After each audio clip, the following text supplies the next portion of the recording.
अब तो ये रोज़ की बात होगी, सुबह उठो और ये नज़ारा देखने को मिलेगा। और आज तो मैंने ये मोमेंट कैप्चर भी कर लिया है। रात से इतनी बारिश हो रही थी कि सुबह तक कंटिन्यू रही और रात में 2 बार लाइट भी चली गई। तो यहाँ पर मैं सबसे पहले अपना मॉर्निंग का ड्रिंक ले रही हूँ। बहुत पहले वीडियो में मैंने आपके साथ शेयर किया था कि ये ड्रिंक लेना मैंने शुरू किया था, बट हफ़्ते 10 दिन से गैप हो गया है। तो आज से फिर से स्टार्ट कर दिया है। रात को सोक करके रखना है आपको 1 गिलास पानी में जीरा, सौंफ, अजवाइन और थोड़ा-सा मेथी दाना। अगर आप 1-1 टीस्पून ले रहे हो जीरा, अजवाइन, सौंफ, तो उसका हाफ़ आपको मेथी दाना लेना है। उसको आपको रात भर सोक करके रखना है, सुबह आपको उसको बॉयल करना है। 5 से 10 मिनट के लिए आपको उसको बॉइलिंग पे रख देना है। मीनवाइल मैं यहाँ पर आ गई हूँ अपना ब्रशिंग और फेस वॉश करने के लिए। तो सुबह उठ के थायराइड की मेडिसिन खाने के 45 मिनट्स के बाद आप 10 मिनट 15 मिनट के बाद भी ले सकते हो, लेकिन मैंने 45 का मिनट का गैप किया। फिर उसके बाद मैंने ले ली थी अपनी ये वाली ड्रिंक। सच बता रही हूँ, जब से मैं अपने डॉक्टर से मिलकर आई हूँ ना और अपने हेल्थ के रिगार्डिंग उनसे बातें की हैं और उन्होंने मुझे कुछ सजेशन दिए हैं कि अपना मील कम करके और मील का पोर्शन कम करके अपने हेल्थ को इम्प्रूव कर सकती हूँ और अपना वेट लॉस कर सकती हूँ। तो बहुत ज़्यादा मुझे ना मोटिवेशन मिली है उनसे। और आपने जैसे देखा ये पूरा ग्लास भरा हुआ था, आपको सिर्फ 5-7 मिनट के लिए उसको बॉयल करना है, क्योंकि ओवरनाइट सोकिंग के टाइम पर ही उसके जो भी सारे न्यूट्रिएंट्स थे ना वो पानी में आ गए हैं। बस आपको बॉइलिंग करनी है और इस तरीके से आप सिप सिप करके इसको ले सकते हो। तो यहाँ पर आप देख रहे हो सुबह यहाँ पे आई थिंक 8 साढ़े 8 या 9 बजे का टाइम है। सुबह हम उठ गए थे क्योंकि रात भर लाइट नहीं थी और आधे घंटे पहले ही लाइट आई थी, तो इसलिए बच्चे जल्दी उठे हुए थे और खेल रहे थे।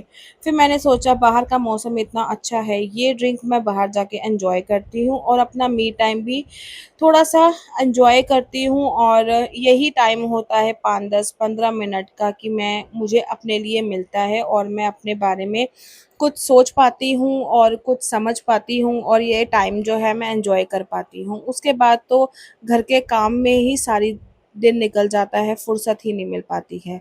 और ये ड्रिंक लेने के ना 1 घंटे के बाद मैंने ये पिया अपना पीसीओएस ड्रिंक, जो मुझे मेरी गायनी ने सजेस्ट किया है। ये ग्लूटेन फ्री है, शुगर फ्री है और इसमें बहुत सारे न्यूट्रिशंस हैं जो हमारी बॉडी के लिए ज़रूरी होते हैं। और इसमें ना ये भी चीज़ है कि आप जैसे 30 प्लस हो, आपकी बोन्स के लिए और आपकी दिन भर की एनर्जी के लिए बहुत ज़रूरी है आपको ऐसी चीज़ ड्रिंक लेना।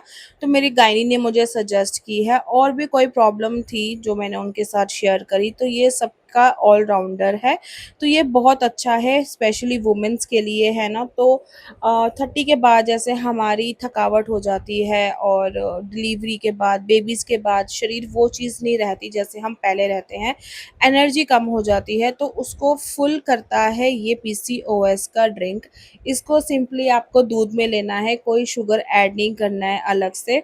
सिर्फ़ इसके 2 स्कूप लेने हैं और दूध में मिक्स करके आप ले सकते हो। तो ये जो शुरुआत है ना मेरी, मैंने आज से शुरू कर दी है और देखती हूँ कंसिस्टेंसी मैं अपनी रखूँगी, क्योंकि मुझे अब अपने हेल्थ के लिए कुछ सोचना है और कुछ करना है। बहुत सा अब ऑलमोस्ट 2 साल हो गए हैं मुझे ये सब फ़ील करते हुए। अपनी बॉडी में लैक ऑफ एनर्जी फ़ील होता है, हमेशा मैं थकी हुई महसूस करती हूँ, मुझे नींद आती रहती है और कोई भी काम करने का मन नहीं करता। तो इस चीज़ से ना अब मुझे आगे बढ़ना है और अपने हेल्थ की तरफ मुझे देखना है। और अभी एक शुरुआत की है और पहला स्टेप रखा है, आपके साथ शेयर कर रही हूँ। और जैसे-जैसे आगे मुझे फ़र्क पड़ता रहेगा, आप भी मेरे को देखते रहना और मैं आपके साथ शेयर करती रहूँगी।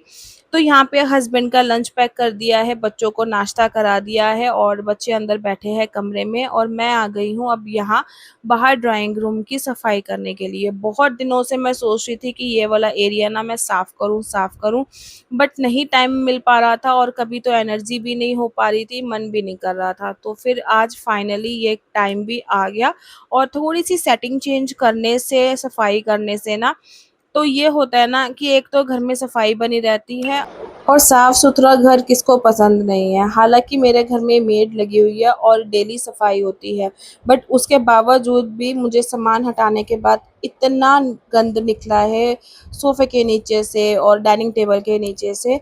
और ये चीज़ देख के ना फिर मन उदास हो जाता है कि डेली सफाई करने का क्या फ़ायदा है, कि जब मुझे 15-20 दिनों में खुद ही डीप क्लीनिंग करके घर की जो मोटी-मोटी सफाई है और जो बेड के नीचे से इस तरीके से बहुत सारा मतलब कूड़ा निकला था और ऐसा लग नहीं रहा था कि रोज़ सफाई होती है। बट मुझे 15 से 20 दिन के बीच में ना एक बार एक ऐसा दिन निकालना पड़ता है कि मुझे खुद ही सफाई करनी पड़ती है।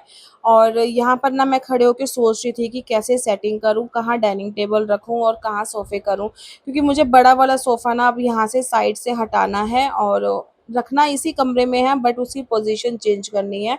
तो यहाँ पर ना मैंने सोफ़े हटा दिए थे और जहाँ मेरा डाइनिंग टेबल सबसे पहले था ना जब आया था, तो इसी पोज़ीशन पे ना मैं इसको डाइनिंग टेबल को यहाँ पर रखूँगी और सोफ़ों को मैं रखूँगी टीवी के नीचे रखूँगी सोफ़े को, और जो कुर्सियाँ हैं वो रखूँगी सामने जहाँ सोफ़ा था। तो आगे आपको पता लग जाएगा किस तरीके से सेटिंग की है मैंने। तो यहाँ पे सोफ़े को खिसका के मैंने कर दिया है उधर कंप्यूटर के पास, और अभी कंप्यूटर वाला जो टेबल है ना, वो मैंने हटाया नहीं है क्योंकि उसके ऊपर कंप्यूटर रखा है, उसका काम बढ़ जाता है और फिर बार-बार उसकी वायर ना निकालनी पड़ती है, फिर हस्बैंड को उसको जोड़ना पड़ता है। तो वो काम मैं करूँगी बाद में। अभी फ़िलहाल मुझे सेटिंग चेंज करनी थी और मन को ना माइंड को एक वो मिल जाता है मेरे को कि हाँ, मैंने सेटिंग चेंज कर दिया, अब घर थोड़ा कमरा खुला-खुला हो गया है, साफ-सुथरा हो गया, और इस तरीके की सेटिंग से ना ये हुआ है कि थोड़ा ना कमरा खुला लग रहा है। और जो मेरी वो ग्रॉसरी वाली अलमारी है उसको भी मैं कहीं और सेट करूँगी, वो आगे आपको दिखाती हूँ मैंने कहाँ सेट किया है। तो यहाँ पे डाइनिंग टेबल मैंने रख दिया है, जहाँ पहले था वहीं उसकी पोज़ीशन कर दी है, क्योंकि यहाँ ना टीवी के नीचे था, यहाँ बैठा भी नहीं जा रहा था क्योंकि कूलर रखा हुआ था और उधर की तरफ कंप्यूटर टेबल था। 2 कुर्सियाँ ना बिल्कुल पैक हो गई थी और 2 जनों को बैठने की जगह मिलती थी और 2 को नहीं मिलती थी। तो इस वजह से फिर मुझे डाइनिंग टेबल यहाँ रखना पड़ा और फिर उसके बाद डाइनिंग टेबल साफ़ करके फिर उसके ऊपर मैं कपड़ा बिछा दूँगी।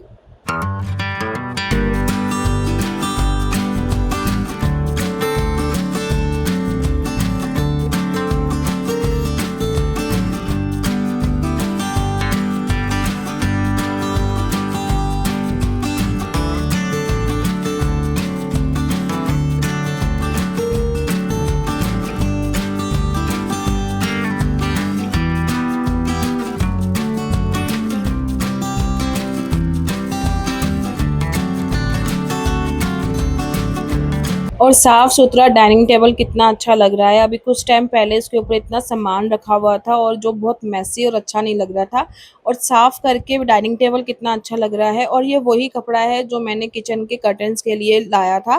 5 मीटर कपड़ा लेके आई थी, तो मेरे पास ये एक्स्ट्रा पड़ा था और एकदम एग्ज़ैक्ट साइज़ आया डाइनिंग टेबल के ऊपर का।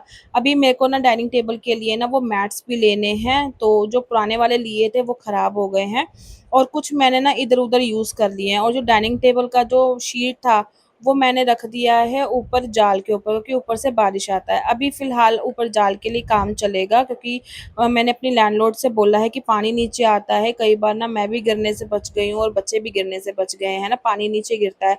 तो उसका भी काम अभी स्टार्ट हो जाएगा 1-2 दिनों में।